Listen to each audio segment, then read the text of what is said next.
Deuxième phase de cette récupération du Sahara, installée dans les centres urbains, l'armée marocaine a lancé une opération intitulée Assainissement. Il s'agit maintenant de progresser vers la zone frontière de l'Algérie pour réduire les nids de résistance tenus par le Polisario, assisté par l'armée algérienne. Le Maroc n'a pas l'intention de tolérer l'installation de sanctuaires et ils se sont décidés à attaquer le point d'eau d'Amgala où s'était retranché un bataillon de l'armée algérienne avec tous les risques que cela pouvait entraîner d'aggravation du conflit entre les deux pays. Cette position d'Amgala qui vient d'être récupérée par l'armée marocaine a une grande importance sur le plan stratégique. D'abord parce qu'elle est située dans une région de collines et également de plateaux, mais aussi parce qu'elle est située à seulement quelques kilomètres de la frontière mauritanienne. La frontière mauritanienne est le ventre mou du Sahara ex-espagnol et c'est par là surtout que réussissent à s'infiltrer les hommes du Front Polisario et également quelques éléments de l'armée algérienne. La dernière bataille que nous avons livrée au Sahara, c'était la bataille d'Amgala, où des unités de l'armée algérienne s'étaient installées. Et nous avons été obligés de monter une opération pour les déloger d'Amgala, qui fait partie du territoire marocain. Est-ce que cette bataille a été dure?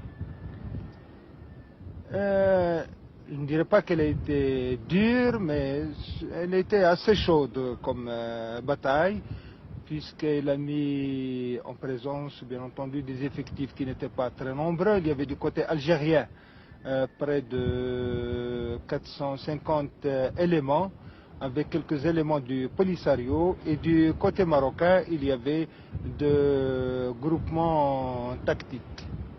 Et les armées algériennes et le Polisario étaient fortement armés? Oui, comme vous l'avez constaté vous-même, vous avez vu des armes qui vont du pistolet jusqu'au Strella, c'est-à-dire le SAM-7. Est-ce qu'il y a d'autres points comme celui-là à l'intérieur du Sahara où l'armée algérienne est présente? Effectivement, il y a d'autres points où l'armée algérienne s'est installée et où elle est actuellement, mais j'espère qu'ils comprendront qu'ils doivent rejoindre leur foyer en Algérie et de laisser le Maroc tranquille. Autrement?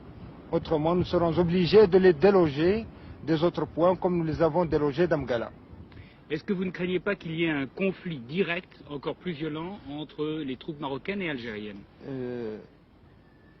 Nous ne faisons que, comme je vous l'ai dit, nettoyer notre propre territoire. Et si nous trouvons des éléments qui s'introduisent sur notre sol, nous ferons tout pour les détruire. Vous nettoyez avec beaucoup de force? Nous mettons chaque fois, selon le terrain, selon les informations que nous avons sur l'ennemi, nous mettons les forces qu'il faut pour mener à bien notre mission. Toujours triste spectacle que celui de prisonniers, ces hommes algériens ou sahraouis du Front Polisario, on ne le sait pas, car il a été impossible de leur parler, sont emmenés par avion militaire à Rabat. Ils font partie des 120 prisonniers faits à Amgala. L'armée marocaine va dans les prochaines semaines poursuivre son avance.